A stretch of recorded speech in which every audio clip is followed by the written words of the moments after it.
mythology in order to see the true, history of our country. For example, Howard Zinn, People's History of the United States, such an important contribution to the United States, and it does strip away the mythology. And Noam Chomsky is another one of my heroes who strips away the mythology by saying, look, we need to stop romanticizing the country that we live in and look at it honestly. Looking at it honestly, it's the latest in a series of empires. It's an empire. It's not a country anymore. And we treat it like a country, like our beloved little country, and it's really an empire that behaves according. That's one thing Noam Chomsky points out. If you're an empire, you have to behave according to the laws of empires. I mean, there are laws that govern empires, what they have to do, and they have to, dominate the world. They have to control everything. And is that really what we want our country to be? Do we want our country to continue to be an empire? Empires traditionally don't do too well. I mean, they last for a while. They do all right for a while, but it's not a sustainable way of life for us or for the rest of the planet. We have to give up the notion of being an empire, having 700 or more military bases outside the United States. So are you going to bring crazy. our soldiers home?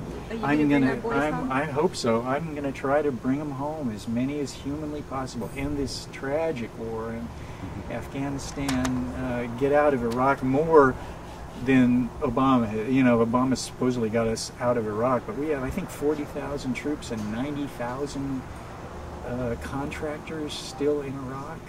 We're not out of Iraq. And are you going to?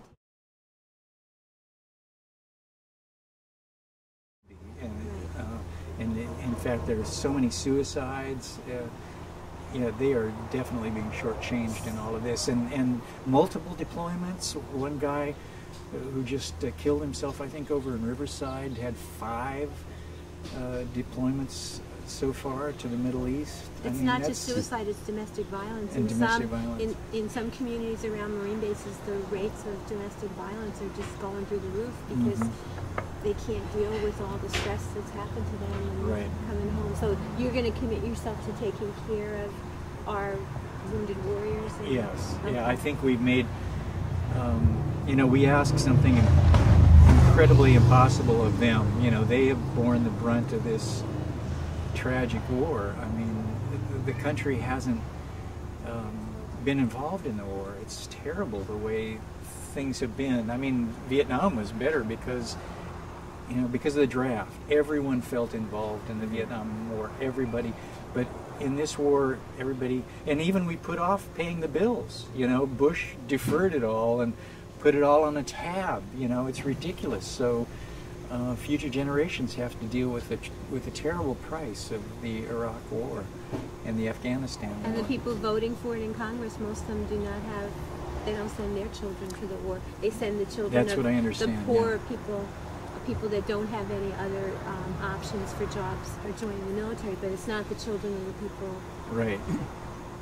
And it's not only not their children, it's not the ruling classes generally. It's not their children. It's not their communities that go to war. It's a right. class thing.